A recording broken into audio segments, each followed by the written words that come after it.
কোকরাঝাড় জেলা, চিরাং জেলা আর বাক্সা জেলা, এই তিনটা জেলার কয়েকটা সমষ্টিতে আমি প্রচারে যাচ্ছি। এই অঞ্চলে আসার পর যেটা প্রমুখ বিষয় নিয়ে আলোচনা, কিন্তু আমি মনে হয় না কি আপনাদেরকে দেখে সেই বিষয়টা এখানে কিছু নাই, লজ্জা পাওয়ার কিছু নাই। কারণ এক সময় এরকম ছিল যে ভালো ভালো মানুষের নাম ডি ভোটারে লাগিয়ে রেখে দিয়েছিল। আমার এখনো মনে আছে 1997-এ যখন ডি ভোটারের আরম্ভ হয়েছিল আসামে, আর আমি মনে করি খুব বেআইনি ভাবে আরম্ভ হয়েছিল। ভারতবর্ষের কোন রাজ্যে ডি ভোটারের বিষয়টা নেই। ভারতের সংবিধান বলছে হয় আপনি নাগরিক, নয়তো আপনি বিদেশি, কিন্তু মাঝখানে এই ডি ব্যাপারটা কি ডাউটফুল আবার কি হতে পারে? এটা তো অসম্মান করা হয় একটা নাগরিককে। যাই না হোক, আসামের ক্ষেত্রে ওই সময় কংগ্রেস গভর্নমেন্ট ছিল এবং কংগ্রেস গভর্নমেন্টের অন্য অ্যালায়েন্সের সরকার ছিল 97-এ, তখন তারা এখানে লাগু করেছিল। আর তারপরে লক্ষ লক্ষ বাঙালি হিন্দুদেরকে ডি ভোটার বানানো হয়। কিন্তু আজকে দেখা গেছে যে সেই সংখ্যা কমে গিয়ে টোটাল যদি আসামে ডি ভোটার আছে তো আমার মনে হয় অ্যারাউন্ড 53,000 54,000 আছে। আর বাঙালি হিন্দু হিসেবে হয়তো 20 থেকে 22,000 তাদের নাম হয়তো এখন ডি ভোটারে আছে। তার মধ্যে অনেক বাঙালিরা রয়েছেন যে যারা ট্রাইব্যুনালে যাওয়ার পর তাদের নাম স্বদেশী হিসাবে এসছে, কিন্তু তারা গিয়ে ডিসি অফিসে ইলেকশন ব্রাঞ্চে গিয়ে কাগজ দিতে লাগে সেটা পর্যন্ত দেয়নি বলে হয়তো আরো 5-6 হাজার লোক আছে তাদের নাম এখনো ডি ভোটারে রয়ে গেছে। কোনো বড় সমস্যা না, কিন্তু সমস্যাটা কি হচ্ছে? ঘর শত্রু বিভীষণ, ঘরের মধ্যেই শত্রু রয়ে গেছে। তারা এরকম একটা এমন প্রচার শুরু করেছে যে ভারতীয় জনতা পার্টি সরকার বাঙালি হিন্দুর জন্য কিছু করে না বলে তারা একটা ধরনের প্রচার চালাচ্ছে, এবং তারা বলছে যে ডি ভোটারের সমস্যা তারা সমাধান করতে চায় না, নাগরিকত্বের ব্যাপারে সমাধান করতে চায় না। কিন্তু আজকে যারা আপনারা এখানে বসে আছেন দিদিরা দাদারা, আপনারা নিজেরা একবার মনে করে দেখেন তো, আজকে যারা বাঙালি হিন্দু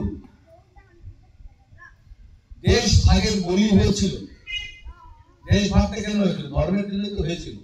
আর সেইভাবে বলি হওয়ার পর আমাদের বাবা ঠাকুর দ্বারা যদি তারা উদ্বাস্ত হয়েছিল, তার কারণ কাটছিল। কারণ হচ্ছে কংগ্রেস পার্টি, কমিউনিস্ট পার্টি আর মুসলিম লীগ, এই তিনটা দল মিলে একত্রিত হয়ে ব্রিটিশকে বলেছিল যে ভাই ঠিক আছে, দুটো মুসলমান রাষ্ট্র দিয়ে দাও। আর সেই মুসলমান রাষ্ট্রকে হিন্দু বাস করতে পারে না, তাই আমার বাবা ঠাকুর দ্বারা মাটি ছেড়ে তা পলায়ন করতে হলো নিজের ধর্ম বাঁচাবার জন্য। স্বাভাবিকভাবে আসাম, পশ্চিম বাংলা, ত্রিপুরা বাংলাদেশের বর্ডারের সাথে, সেই সময় হিন্দুরা এসে তখন উদ্বাস্ত হয়ে হয় পশ্চিম বাংলা, বা যদি আসামের নিকট ছিল তো আসাম, বা যদি ত্রিপুরার নিকট ছিল তো ত্রিপুরা এসে বসবাস করেছিলেন। আর যত বাঙালি হিন্দুরা আসছিলেন তারা 1947-এ যখন দেশ ভাগ হয় তখনই প্রমুখ তারা আসছিলেন। আর তারপরে যদি আসছিলেন তাহলে 1971-এর আগে এসে গেছিলেন। 1971-এর পরে আপনি বলতে পারেন যে কোনো বাঙালি হিন্দু আসামে প্রবেশ করেই নাই।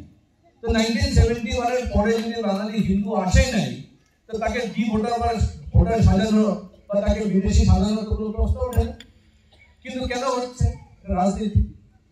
কিন্তু একমাত্র এই রাজনীতিটাকে সোজা করার জন্য আমাদের পাশে দাঁড়িয়েছে কে? নরেন্দ্র মোদী মহাশয়, আমাদের বিজেপির প্রধানমন্ত্রী, দেশের প্রধানমন্ত্রী নরেন্দ্র মোদী মহাশয় 2019-এ যে আইন পাস করেছিলেন, যেটাকে সিএএ বলে বলা হয়, ওই কার অন্তর্গত বাঙালি হিন্দুদেরকে প্রোটেকশন দিয়েছে। এবার কিছু বাঙালি নেতারা বলবে বা কিছু সংগঠনের লোকেরা বলবে যে আসামে তো আমাদের কার প্রয়োজন নেই। আমিও স্বীকার করি যে আমাদের কার প্রয়োজন নেই, তার জন্যই আজকে যারা বাঙালি হিন্দুরা আসামে বসবাস করে তার মধ্যে মাত্র 12 জন খালি অ্যাপ্লাই করেছে। আর এই 12 জনের মধ্যে 3 জন 4 জন নাগরিকত্ব পেয়েছে। কিন্তু একটা কথা তো ঠিক যে আমাদের যারা এসে আসামে বসবাস করেছে বা বিভিন্ন জায়গায় বসবাস করেছে তাদের বাড়িতে কাগজপত্র নেই। কারণ ভারতবর্ষের নাগরিক, এই নাগরিকদের কি কাগজ দেখাবে? কারণ যখন এনআরসি হচ্ছিল সে বাঙালি হিন্দুর অনেক কাগজ যেটাকে মান্যতা দিতে লাগছিল তারা মান্যতা দেয়নি। আর আমরা সবাই জানি যে প্রয়াত তরুণ গগৈ যখন মুখ্যমন্ত্রী ছিল সেই সময় এনআরসির কাজ আরম্ভ হয়েছিল, তাদের অফিসারদেরকে দিয়ে এনআরসির কাজ শুরু করেছিল।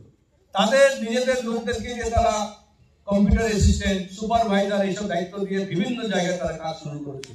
আর তাদের উদ্দেশ্য একটাই ছিল যে যারা দেখি বাঙালি হিন্দু তাদেরকে নাগরিকত্ব দিতে লাগে না। এটা হলো কংগ্রেস পার্টির নীতি ছিল। এই নীতির জন্য তখন আমাদের কাটা আসলো। আজকে একটা কথা ঠিক, যে যেরকমই হোক, কাগজ যদি নাও থাকে তাও কোনো বাঙালি হিন্দুকে রাত 3:30টার সময় ঘর থেকে নিয়ে বাংলাদেশ বর্ডার পার করতে পারবে না। আমার নিজের জায়গা বোঝাই, সেখানে আমরা দেখেছি যে রাত 3:30টার সময় একজন বৃদ্ধ ভদ্রলোককে পুলিশ গিয়ে উঠিয়ে বাংলাদেশ বর্ডার পার করে দিয়েছে। কিরকম ভয়াবহ দিন ছিল সেগুলো। কংগ্রেস সরকার তখন চলছে। সেই কংগ্রেস সরকার থাকাকালীন সেই লোকটাকে উঠিয়ে নিয়ে বাংলাদেশ বর্ডার পার করে দিয়েছে। কেন? কারণ ভারতবর্ষের কোনো আইন ছিল না বাঙালি হিন্দুর পাশে সিকিউরিটি পাওয়ার জন্য। কিন্তু আজকে আমাদের এই আইনটা প্রয়োজন নেই, কিন্তু প্রয়োজন না থাকলেও এটা একটা আমাদের রক্ষা কবচের মতো কাজ করে। আমাদের বাড়ির ছেলেমেয়েরা যখন বড় হয়, মায়েরা কি করে? ছেলের হাতে একটা রক্ষা কবচ বেঁধে দেয় কিনা? মেয়ের হাতে একটা রক্ষা কবচ বেঁধে দেয় যেন তার জন্য আয়ু দীর্ঘায়ু হয়, সুস্থ থাকে, অ্যাক্সিডেন্ট না হয়, পড়াশোনার মান বসে, এরকম আমরা কবচ বেঁধে দেয়। সেভাবে ভারতের সংবিধানে আমাদের কাছে কোনো কবচ ছিল না বাঙালি হিন্দু যারা উদ্বাস্তুর আসছিলেন তাদেরকে রক্ষণাবেক্ষণ দেওয়ার জন্য। একমাত্র নরেন্দ্র মোদী একটা রক্ষা কবচ তৈরি করলো। সেই রক্ষা কবচ আমাদের প্রয়োজন আছে সময় বলবে, কিন্তু করেছে তো। বিপুল সংখ্যা থেকে আজকে কমে এসে মাত্র এখন 20-22 হাজার আছে। আর সেটাও থাকবে না। আমাদের মুখ্যমন্ত্রী ডক্টর হিমন্ত বিশ্ব শর্মা স্পষ্ট ভাষায় বলেছে যে বাঙালি হিন্দু কোনোদিনও বিদেশি হতে পারে না, কারণ আসামে যত বাঙালি হিন্দুরা আছে তারা সব 1971 এর পূর্বে আসছে, আর অধিকাংশ আসছে 1947 থেকে 1950-51 অবধি। তাহলে এত চিন্তার বিষয় কি আছে? এই জন্য কারো কথা শুনলেন না। কেউ যদি এসে ভয় দেখায়, ভয় দেখে যদি বলে যে আপনারা বিজেপির পাশে থাকবেন না, বিজেপি থেকে সরে যান, তো আপনারা তাদেরকে ডাইরেক্টলি বলতে পারেন যে একমাত্র বিজেপি সরকারই তো আমাদেরকে সুরক্ষিত করেছে। অনেকগুলো জনসভা করলাম, গ্রামে গঞ্জে ঘুরেছি, রাস্তাঘাটের অবস্থা দেখে দেখলাম যে কোনো কাজ হয়নি। আমাকে একজন বলল যে আপনার তো বিশ্বরের সরকার আছে, সেই সরকারে তো ইউপিপিএল আছে, তো আমাদের এখানে কাজ কেন হয় না? এখন ইউপিপিএল যদি এখানে কাজ না করে, বাঙালি এরিয়াতে যদি কাজ না করে, আমরা কি করতে পারি? তাহলে আমাদের নিজেদের সরকার করার প্রয়োজন হয়ে গেছে। এই জন্য আমরা সবাইকে জাগ্রত করছি যে ঠিক আছে, দিসপুরে তারা আমাদের সাথে একটা দুটো সিটে আছে হয়তো, কিন্তু এইখানে আমাদের সরকার করতে হবে। তাহলে আমাদের কাজগুলো এসে সঠিকভাবে আমাদের গ্রামে গঞ্জে পৌঁছবে। আর আমার দৃঢ় বিশ্বাস আপনারা এইবার এই কাজটা করবেন। এখানে বিজেপি সরকারকে বানাতে হবে। তাহলে কেন্দ্র বিজেপি, রাজ্য বিজেপি, বিটিসিও বিজেপি, এক লাইনে তখন কাজ হবে আর শক্তিশালী ভাবে কাজ হবে। আর আমার দৃঢ় বিশ্বাস যে যে নেতাই হোক না কেন, বিজেপিতে আসলে তাকে সঠিকভাবে কাজ করতেই হবে, সে বাধ্য। যে হোক, তার ইতিহাস তার মানে আগে কি করেছে আমার দেখার দরকার নেই, কিন্তু একটা কথা ঠিক, সে যদি আজকে বিজেপিতে আছে, সে যদি বিজেপি থেকে সে জয়যুক্ত হয়, তাহলে বিজেপির একটা নিয়ম, একটা কথা আছে, সেভাবেই কাজ করতে হবে। আর আমার দৃঢ় বিশ্বাস যে বিটিসিতে একটা নতুন পরিবেশ সৃষ্টি হবে। আজকে বিটিসি এরিয়াতে শান্তি আছে কিনা? ল অ্যান্ড অর্ডারটা কে দেখে? ল অ্যান্ড অর্ডার তো বিটিসি সরকার দেখে না, পুলিশ প্রশাসন কে দেখে? বিজেপি সরকার দেখে। ডেভেলপমেন্টটা বিটিসি সরকার দেখে, কিন্তু ল অ্যান্ড অর্ডার তার পুরো দায়িত্ব হচ্ছে রাজ্য সরকারের। আর তার জন্যই আজকে আপনার এখানে শান্তি আছে। এই শান্তি থাকাকালীন যদি আমরা উন্নয়নমূলক কাজগুলো করতে না পারি, তাহলে আমাদের নতুন প্রজন্ম যারা আমাদের ভবিষ্যৎ, তাদের কি হবে? এই জন্যই মনে করি আজকে নরেন্দ্র মোদী আছেন, আজকে ডাক্তার হিমন্ত বিশ্ব শর্মা আছেন, আজকে ভারতীয় জনতা পার্টির সরকার আছে। এই সরকার থাকাকালীনই যদি আমাদের প্রত্যেকটা গ্রাম অঞ্চলগুলো উন্নয়ন না হয়, তাহলে আর কবে হবে? এই জন্য মনে রাখবেন, আজকে এখানে যতজনই আপনারা এসেছেন আমি অবশ্যই ধন্যবাদ জানাই যে এরকম একটা অসময়ে আমি এখানে এসেছি, তারপরে আপনারা এত সংখ্যার লোক এসেছেন।